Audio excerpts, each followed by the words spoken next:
Hey, how's it going? It's Walsh here, sick as always. Welcome to another episode of Ruthless TL, the series where I try to give you the information you want as fast as possible. I'm still inexperienced with guides, so please be patient with me. I would appreciate any feedback. Thank you.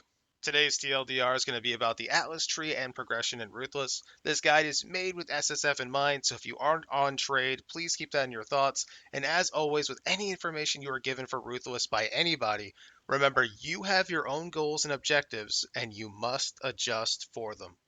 Let's start with the first 40 points on the tree. As you can see, we focus on getting Alva Quest very early on, but we don't take any of the Alva nodes yet.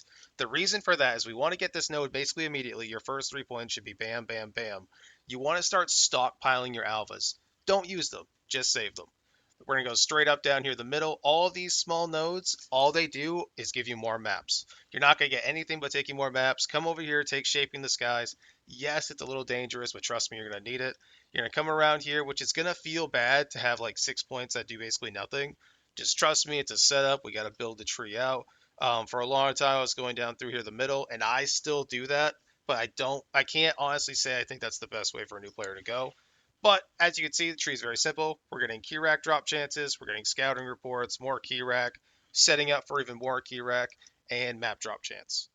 All right, now we're going to look at 60 points. As much as I love Alva and I want to just rush straight to her, it's more important to, in my opinion, obviously, it's more important to focus on building up your Atlas because if you're getting more maps and you're constantly upgrading those maps, you're going to get way more points on your tree way faster. So we're going to take all these shaping nodes. I personally do not take shaping the mountains. However, if your build does a ton of damage or if you just don't care about slower mapping, take shaping the mountains. It's fantastic. As you can see, we have 30% increased maps found in your maps, which may sound like a lot, but you'll see. It's really not. Very simple. It's only 20 points. We're going to take all the shaping nodes and fill out more of these map drop chances. All right, moving on to 85, we're going to abandon the bottom side of the tree for a while. We're going to come up here, finally grab resource reallocation, contested development. I also highly recommend taking time dilation, even if your character is really strong and you're like, nah, I never run out of time. There are going to be times where you run into like a crazy rare that's going to could possibly screw up your temple, especially if it's the rare that has the stone you need. But on top of that, these three nodes give you more alvas, which is great. The TLDR, when to run alva, in my opinion, I would not run a single alpha mission, not a single one, until you have the alpha nodes. And then, for example, all your white tier alphas, only run them at tier 5. That way, if you clear the entire temple, which you should early on, you could possibly get a few more yellow map drops just from the random map itself and the boss. However, if you are going to reroll a character, I would save them. Not only are the incursions in the maps fantastic XP, but so are the temples themselves. All right, moving past that, sorry, my voice. We also take the entire pack size wheel, which I know a lot of people say that pack size is poor man's quant, and it's just not true in my opinion. It's not true. Pack size not only gives you more experience, but it also gives, or sorry, more loot, but it also, like I said, gives you more experience, which is very important in Ruthless as dying is very, very punishing, and experience is very, very slow.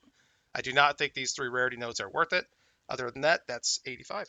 All right, moving on to the last one here. Coming back down here. So I blocked what I blocked. That way, if you want to just do what I do.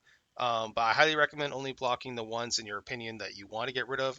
The ones in my okay. So first of all, I think you never, assuming you're playing SSF or assuming you're going to play more than one character in the league, I would never ever block rogues, ever. I'd keep it on the entire game. It's fantastic. It's amazing. I even recommend taking Secret Stash, but you do not have to do that. I would keep Blight unblocked for a long time until you get the oils you need. Especially if you get rid of these 3 points here for Secret Stash, you can come down here and get Immune Response. Immune Response is god tier. If you go like this and go like this, you're good. Your blights are good enough. You're gonna have a good time. You don't have to invest too heavily in blights. Very nice. If you really want higher tier oils, let's say after like a couple of weeks of having blight, I would switch blight with harvest, and then you can use the harvest crafting to swap around your oils. But that's just my opinion. Block whatever mechanics you would like. The only mechanic, in my opinion, that is absolute garbage is Legion. But above that is Expedition. Expedition is if there was a tier below Z, it would be Expedition. Anyway, we come over here, we get more key rack missions, and now we're gonna head up here and grab all the bosses. Now you might notice there's like almost 20 points missing here. That's because I don't want to mislead you. I don't want to misguide you and be like, okay, take this, this, and this. Remember, Ruthless is about what you need. Think about what you need to get further, what you need to progress, and adjust accordingly.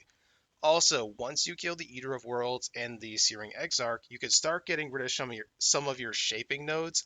I personally always get rid of shaping the skies first, but it's very dependent on what ailments you are immune to and what you need to do. Also, once you get up here for sorry, my voice. Once you get up here and get all the boss nodes, you can also get rid of these two nodes right here.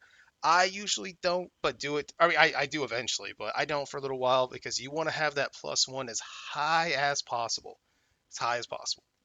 Anyway, that's 115. That's the TLDR on the Atlas tree and the progression of it. If you have any questions, if there's anything I didn't answer, please ask me down below. All these trees will be linked down below individually with the number of points beside them. Anyway, thank you for watching, and I'll see you later.